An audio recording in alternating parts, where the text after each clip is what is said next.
c'est sûr que les gens qui diront que c'est facile, c'est des menteurs, et qui que ce soit, hein, je pense qu'il y a un peu un culte de...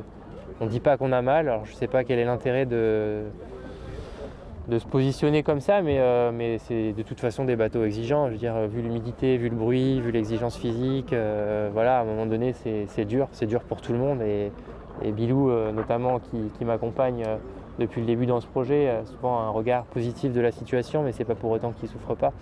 Et voilà, donc c'est vrai que cette souffrance-là, elle fait partie de l'exercice, elle est normale, et elle permet du coup de savourer des moments peut-être plus simples derrière, quoi. C'est un peu étonnant comme comportement, mais c'est le cas, et c'est vrai que quand on sort d'une semaine de temps gris en avant d'un front sur une dépression avec un contexte sonore et brutal à souhait, et que la première journée de soleil derrière on l'apprécie comme personne, quoi. Et ça c'est vraiment des bons moments.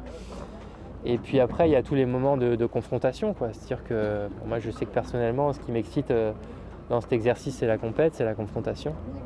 C'est ce qui m'a permis d'ailleurs de vivre une très belle transat derrière, parce que j'ai eu cette confrontation-là avec Yann et puis Jean-Pierre. Mais cette confrontation, elle fait vibrer, elle passionne, elle excite, et je pense que c'est elle qui permet de passer au-delà de tout le reste, quoi. Et ça, c'est génial. Je sais que j'ai été capable de finir devant Keguiner et Virbach-Saint-Michel en partant 24 heures après eux.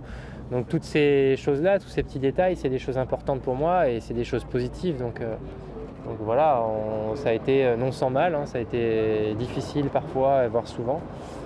Et aujourd'hui, je suis content d'avoir vécu cette difficulté-là, parce que je pense que ça me rend vraiment plus fort en préparation du Vendée Globe, quoi. Et ça, c'est important. Ouais.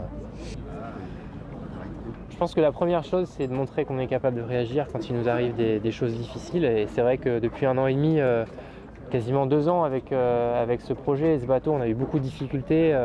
On a cassé le bateau à la Transat Jacques Vabre, on a essayé de rebondir sur la Transat B2B, on a toujours essayé de sortir la tête de l'eau face aux mésaventures techniques qu'on a vécues.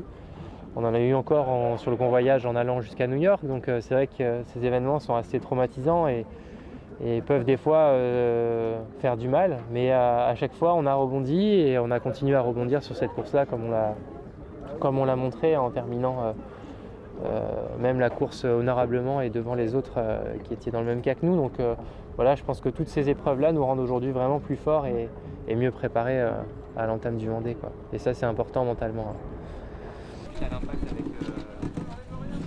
avec un ovni, on va dire, soit cétacé, soit... Ouais, que par exemple...